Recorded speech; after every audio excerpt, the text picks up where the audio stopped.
c'est les amis, long time no see, mais je suis ravie de vous retrouver aujourd'hui. Et d'autant plus que je veux qu'on se pose et qu'on catch up. J'ai plein de trucs à vous dire.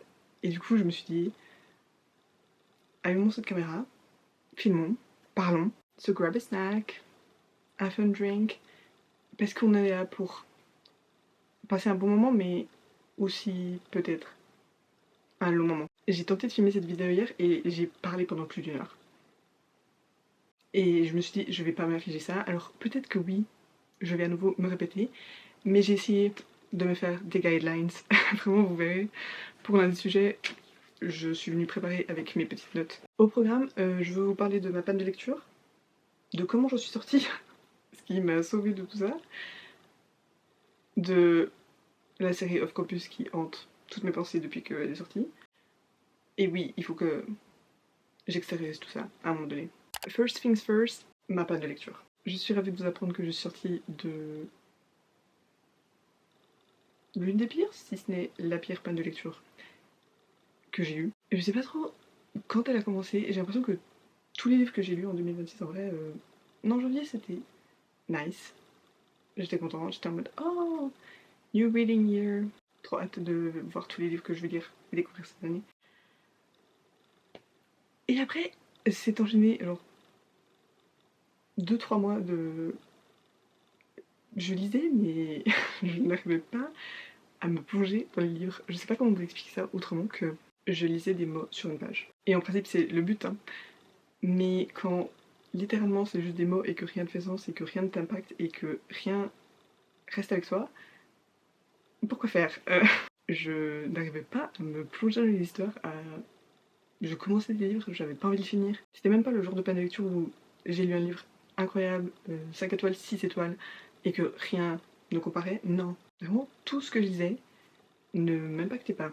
Et pendant un moment, vraiment, je me suis dit, qui je suis même si je lis plus. Ça m'a remis toute ma personnalité en question, j'avais l'impression de plus savoir qui j'étais. Je me suis demandé plusieurs fois en mode qu'est-ce qui va se passer si I never want to pick up a book again. Mais comme je vous ai dit, j'en suis sortie. I know, moi aussi, je suis très fière, très contente.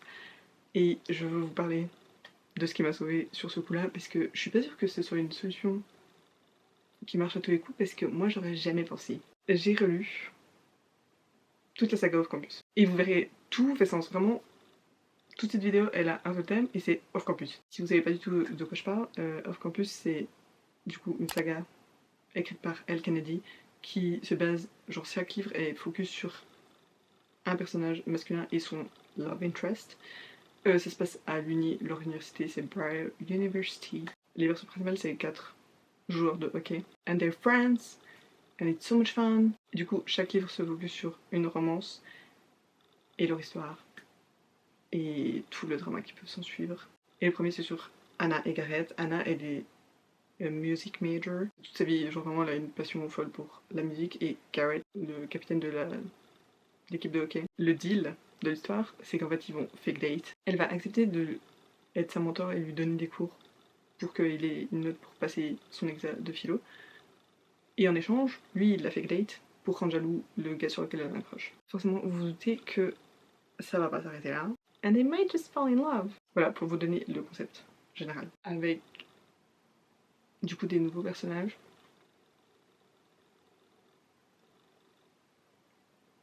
En vrai, j'avais jamais fini Briar U, qui est la saga qui se passe après les événements de Off Campus, avec des autres personnages. Et les personnages qu'on connaît, des fois, reviennent un peu. Et moi, c'était surtout là que je voulais retrouver. Mais j'avais jamais fini le dernier livre qui était The Dare. Oui, je dis n'importe quoi. En effet, The Dare. C'est pour vous dire à quel point il m'a pas du tout impacté. Lui, là, j'étais encore dans la panne de lecture. En fait, je me suis dit, quel meilleur moment que de finir ça avant que la série sorte. Et au final, pas ouf, parce que là, j'étais encore méga dans ma panne de lecture. Et j'en ai pas ressorti grand chose, c'est que je pense que c'est mon livre de Elle Kennedy que j'ai le moins aimé. Et ce livre-là, je l'ai lu en 2 jours, mais j'ai pas du tout passé un bon moment. J'ai pas du tout aimé la façon dont la perso principale, elle parlait d'elle-même et son monologue intérieur. J'ai trouvé que c'était vraiment, genre, trop mal écrit et ça m'a... Ah, j'aimais pas. Du coup, ça m'a un peu sortie du livre et voilà. Mais du coup après je voyais forcément tout le contenu et les snippets qu'ils postaient. Je trouve que l'équipe a fait très bien la promo du TV show et je me suis juste dit, écoutez, est-ce que juste on se relirait pas A Deal avant que la série sorte? Et ça les amis, c'est ce qui m'a sauvée. J'aurais jamais pensé lire. Et j'adore cette saga mais dans le sens où c'est un peu un souvenir protégé et je me suis jamais dit que j'allais revenir dessus parce que j'avais un peu peur de gâcher les persos et l'histoire que j'avais gardée en tête. Et si je vous dis que j'ai aimé un livre que j'ai lu il y a plus de 5 ans, je peux pas vraiment vous garantir que je l'aimerais toujours aujourd'hui. Mais je sais pas, je me suis dit, pourquoi pas. Je savais que ça allait être fun et entertaining et juste un livre où t'as pas besoin d'enclencher trop ton cerveau et vu que je connaissais déjà l'histoire et les persos et que j'avais un peu cette attache et juste envie de retrouver un peu cet univers avant de le voir adapté dans une série télé. Et ce fut une excellente idée, je suis ravie de vous apprendre que vraiment ça ne m'a pas du tout gâché l'image que j'avais en tête, j'ai adoré retourner dans cet univers. Après le premier tome a toujours été mon préféré et en fait à l'époque quand je les avais lus, je pense que c'était d'une des premières sagas genre interconnectées de romance et définitivement la première saga de sports romance que je lisais. Et ce que j'aimais le plus dans tout cet univers, c'était vraiment la found family entre eux. Et là, j'ai retrouvé exactement genre le même sentiment que quand je l'ai lu en 2021. Je les aime trop, genre vraiment, ma famille, c'était comme si tu revoyais des anciens potes. Et oui, il y avait certains passages sur lesquels j'étais un peu en mode, je fermais les yeux et je cringeais un peu parce que tu ressentais que quand même ça avait été écrit en 2015 et ces passages-là, je priais un peu pour que il faut que ça change dans la série. Donc des côtés c'était pas plus mal parce que au moins j'avais une idée fraîche quand je l'ai vu. On en parlera après mais ça peut tout interférer dans mon expérience. Je pense que ça l'a amélioré parce que du coup j'étais trop hype et juste c'était parfait. Garrett Graham, le book boyfriend original, vraiment je pense que personne le dépassera. Très peu ont mesuré face à lui, je dois vous avouer, depuis. Et du coup, c'était aussi ça que je voulais préserver dans ma tête. Mais du coup, c'était si fun. Et je dois vous dire que depuis, je les ai enchaînés. Là, j'ai juste pas fini The Goal parce que je me suis dit, il me faudra quelque chose après la série pour passer à autre chose. Et j'ai eu raison. Là, il doit me rester à peu près, je pense, un quart du livre de la fin. Et je ne reviendrai jamais sur The Legacy parce que ce tome-là, on n'en parle pas. Vraiment, elle a sorti ça tout après pour ramener tout le monde et tout ça, mais pour moi ça a eu aucun autre impact que de gâcher les personnages. Je pardonnerai jamais Elle Kennedy pour ce qu'elle a fait à Garrett Graham dans ce temps-là. Et je me rappelle pas de grand chose de ce livre, à part que vraiment, elle a fait ce que je voulais pas qu'elle fasse, c'est-à-dire gâcher l'un de mes persos préférés. Et plein d'autres en vrai. Genre je pense que vraiment ça a apporté rien. Je sais pas pourquoi elle a fait ça. Mais du coup, pas sûr que ce soit une solution qui marche pour tout le monde, parce que même moi, je relis très rarement mes livres, même mes livres préférés, j'y touche plus. Et j'avais vu souvent des gens donner ça comme conseil, et moi j'étais en mode... Je vois pas comment ça pourrait me sortir de la peine de lecture, mais sur ce coup ça a marché. Je me rappelle que quand j'avais lu le premier, au début j'étais un peu en mode ah, nice, mais je vais prendre mon temps pour revenir dedans et mon petit plaisir à chaque fois de retourner à Bury You et d'avoir l'impression de retrouver mes potes. Et littéralement 5 ans plus tard, c'était exactement le même feeling. C'est pour ça que j'aime la lecture en vrai, d'être transporté dans un univers où littéralement quand tu finis ta lecture, tu peux pas t'imaginer qu'il soit pas réel. Après oui ça fait mal au cœur, mais ce sentiment, peu de choses ça. Hein. J'avais un peu peur que peut-être c'était juste le fait de relire des livres que je connaissais déjà et que j'aimais et dont j'étais super attachée au personnage. Mais depuis, j'ai commencé un autre livre et je pense que, safe to say, we're out of the reading slump. Du moins, on espère. Et en espérant qu'il n'y en ait pas une autre comme ça dans l'année parce que, comme je vous ai dit, je remettais tout ce que j'étais en question. C'est le parfait enchaînement pour vous parler de mon avis sur la série Off Campus. On est dimanche 17 mai. La série est sortie le 13 mai. C'est tout ce qui se passe là-dedans. En boucle. Je n'arrive pas à me sortir de ça. Très bon travail, hein, parce que depuis, c'est tout ce qui se passe là-dedans. En boucle. Les scènes se répètent. Je pense à rien d'autre. Donc, super. nice, merci, je suis ravie d'avoir ça, de pouvoir la rewatch autant que je veux, et je dois vous avouer que je l'ai déjà regardée 2 fois. Forcément, vous vous doutez bien, ayant lu les livres, et les ayant relus en plus hyper récemment, vous vous doutez bien que I have thoughts that I want to share. Je me suis même préparé une petite liste pour ne rien oublier parce que je risque de m'éparpiller et de m'emballer sur plein de trucs. Avant toute chose, dans mes petites notes, j'ai essayé de séparer par partie en mode pas de spoiler pour ceux qui n'auraient ni lu le livre ni vu la série. Spoiler si vous avez vu la série et certains trucs que on apprend dans le livre par la suite, donc si vous avez lu que le 1 ou regardez que la première saison, ou enfin voilà, si vous n'avez pas lu le livre, tout à la fin. Du coup, je vous mettrai les timecodes et vous pouvez skip si jamais pour éviter les spoilers. De 1, déjà, j'attendais cette série depuis méga longtemps. Quand j'ai vu qu'ils allaient l'adapter, j'étais déjà ravie qu'ils en fassent une série et pas un film. Selon moi, il n'y a rien de mieux pour une saga de livres qui se suit que d'avoir plein d'épisodes pour développer vraiment les histoires. Donc sur ça, j'étais contente. Après, je vais pas vous mentir, quand j'avais vu l'annonce du casting, je faisais de loin pas partie des personnes qui étaient convaincues. Et j'étais pas énervée, je m'attendais juste à pas grand chose, parce que forcément quand tu passes tellement de temps à genre lire des livres et à être investi dans des univers, tu as une image tellement claire dans ta tête des persos que c'est très difficile, genre en voyant une photo, que tu te dises ah bah oui forcément c'est lui. Et il y a très peu d'adaptations où c'était littéralement, j'avais l'impression qu'il sortait du livre, tu vois. Mais là j'étais un peu en mode ok, we'll see. Sauf pour un personnage, vous vous doutez, hein, Garrett Graham. Quand j'ai vu l'acteur, j'étais un peu en mode ok, pas trop ce que j'imaginais. Mais d'un côté, au moins, je ne peux que être surprise en mieux. Et j'étais pas emballée, mais comme la plupart des gens, j'ai l'impression. Après, je dois vous avouer qu'ils m'ont un peu attrapée avec tout ce qu'ils postaient, comme je vous ai dit. Et quand j'ai vu la bande-annonce, j'étais là, oh ok. J'allais regarder, dans tous les cas, peu importe si ça allait être la pire adaptation ever, j'allais être assise et regarder tous les épisodes. Le trailer il m'a attrapée et j'avais si hâte qu'on soit le 13 mai, je pensais qu'à ça. Et je pense qu'à ça depuis. Sinon, je crois que j'avais pas trop d'avis méga tranchés. Je sais qu'il y avait plein de gens qui étaient méga perturbés par le fait que l'actrice de Ali, elle soit pas blonde. Mais pour moi, enfin, je m'en foutais un peu. En fait, je leur faisais confiance sur le fait que s'ils ont pris a brunette, c'est que elle donnait la vibe d'Ali et que on s'arrête pas à juste une couleur de cheveux. Après, si Dean n'avait pas été blond, je sais pas, ça aurait été bizarre. Après, là, je trouve qu'ils ont pas fait le meilleur job à lui teindre les cheveux, mais bref, ça c'est un autre sujet. Logan, je crois que j'étais en mode ok. Tucker, en fait, ils étaient tellement partis sur une autre direction que les descriptions qu'on a dans les livres qu'au final, j'étais là, dac. Autant que ce soit tellement différent que du coup tu puisses genre que le voir lui dans la série comme ça. Je te laisse le choix de me montrer que ils ont fait le bon choix.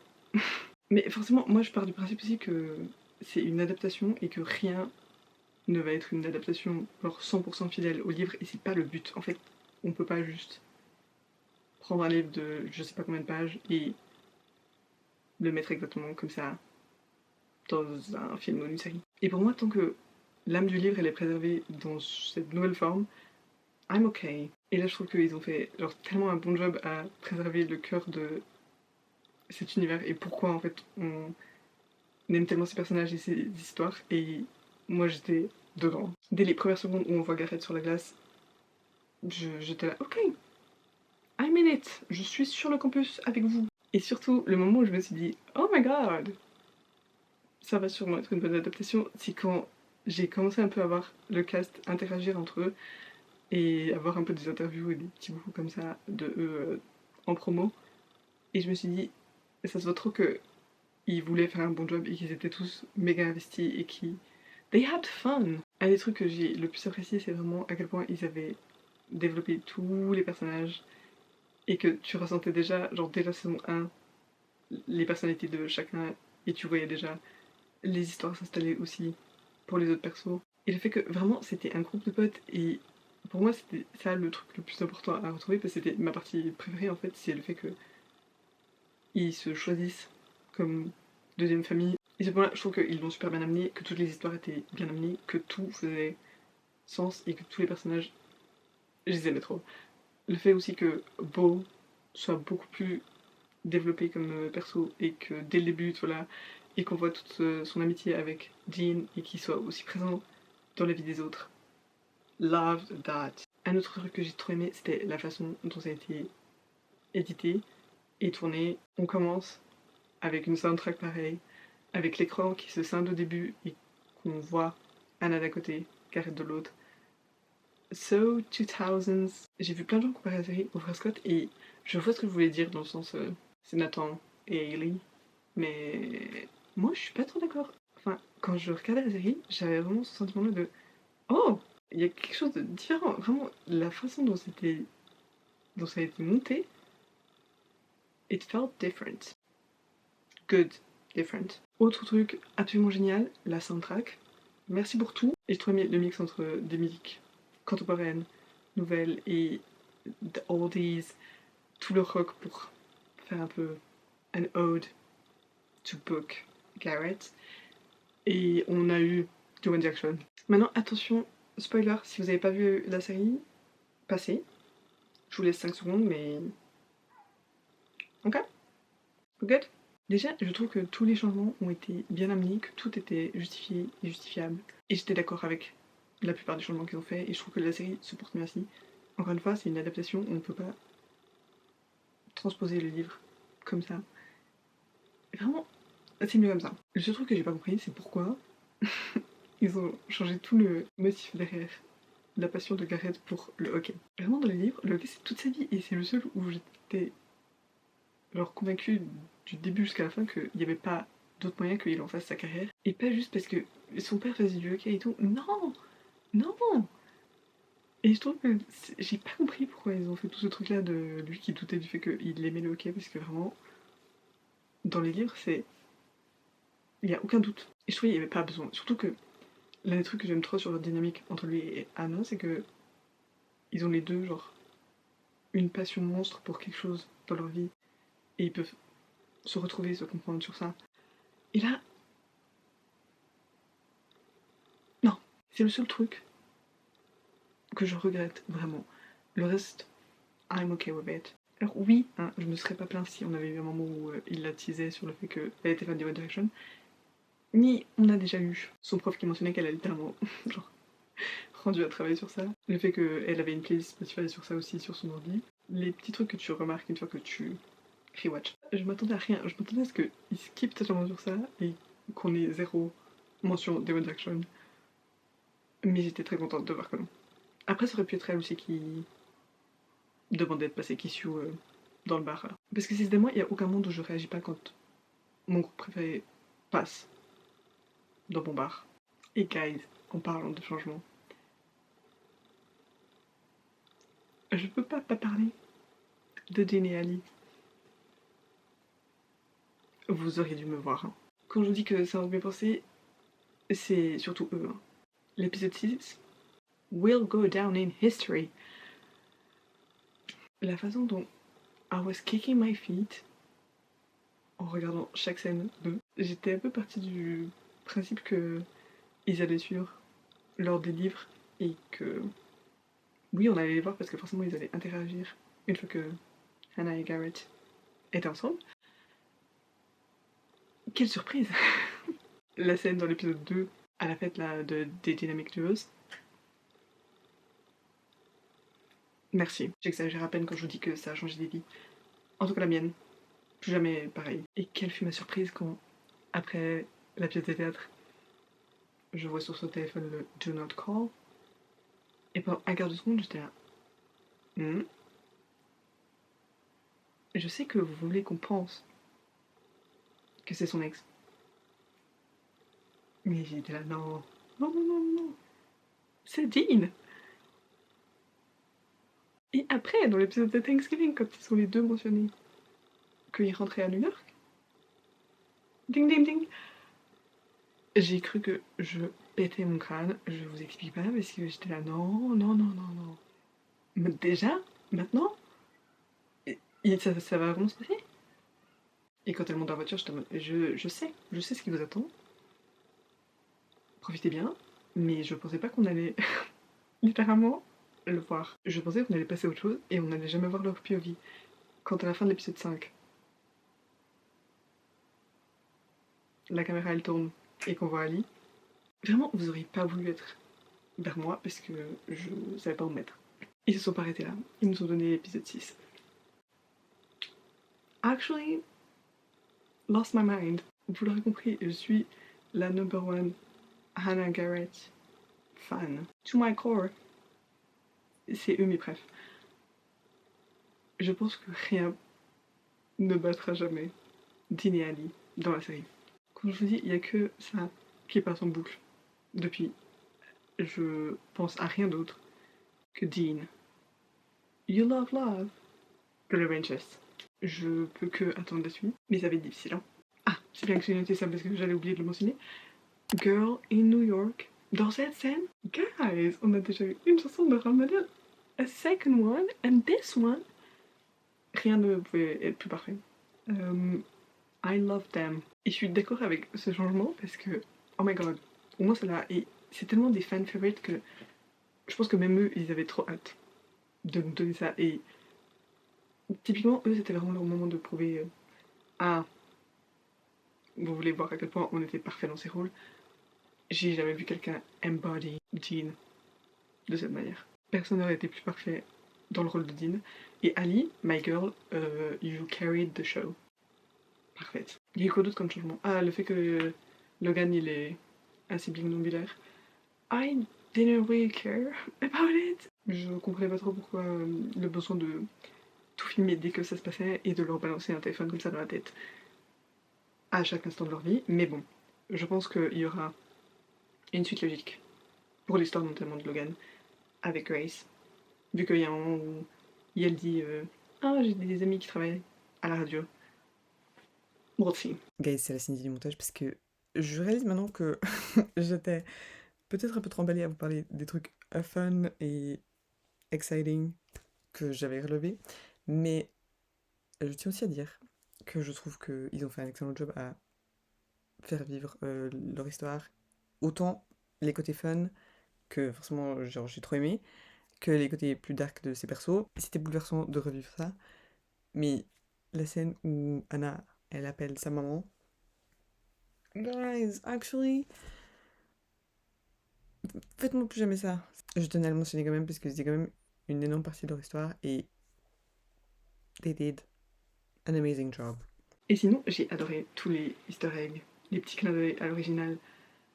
Le fait que Logan il ait une to-do list, la storyline de Tucker avec les fruits, hilarant, c'était magique. Vraiment, Tucker de manière générale, je l'ai trop aimé, je me suis trop attachée à lui, il trouve Mimi, je l'aime trop.